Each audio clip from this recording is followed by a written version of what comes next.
Waqt li fid-Dar Ċentrali f'Tal-Pjetà bdiet għaddejja l-votazzjoni bikrija għat-tesserati tal-Partit Nazzjonalista fuq l-istazzjon tal-Knisja permezz tat-telefon, id-Deputat Nazzjonalista Edwin Vassallo u l-Kunsillier Nazzjonalista fuq Taslima Pier Portelli tqabdu kemm felħu fuq iż-żiemel tagħhom fl-elezzjoni għall-kap. F'botti ċari lejn Delija, Edwin Vassallo saħaq fuq l-integrità ta' min ikun kap tal-Partit Nazzjonalista. Ma narmux il-kredibilità tagħna. Li ma narmux l-integrità tagħna. Vassallo spjega li l-Kumitat tal-Imġiba u l-Etika tal-Partit Nazzjonalista kien sodisfatt bi Chris Said, iżda mhux bejdrin Delija. Dan il-Kumitat fi 48 sija wasal għall-konklużjoni fejn qal jien kont sodisfatt.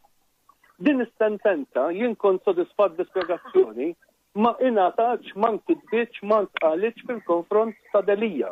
Min-naħa tiegħu il-Kunsillier Slimis mhux biss infexxi attakka lil Chris Said, iżda anke lil Jason Azzopardi li bruħu ġismu qed jappoġġja lil kandidat Awċi. Chris sfortunatament qatt ma smajtu jgħid isma' inrażlu żilna noqogħdu kalmi għax l-aħħar mill-aħħar huwa dak kollu qed nagħmlu huwa l-ġid tal-partit. Jiena dik il-kritika li għalija l-kritika bażika għal Chris Said li xtaqtu li jkun iktar bidej sodri biex ikun jista' iwaqqaf dal-kliem u l-negatività li qed issir min-naħa ta' ċertu nies li qegħdin fuq jgħinuh fil-kampanja, speċjalment qed ngħidlek membri parlamentari.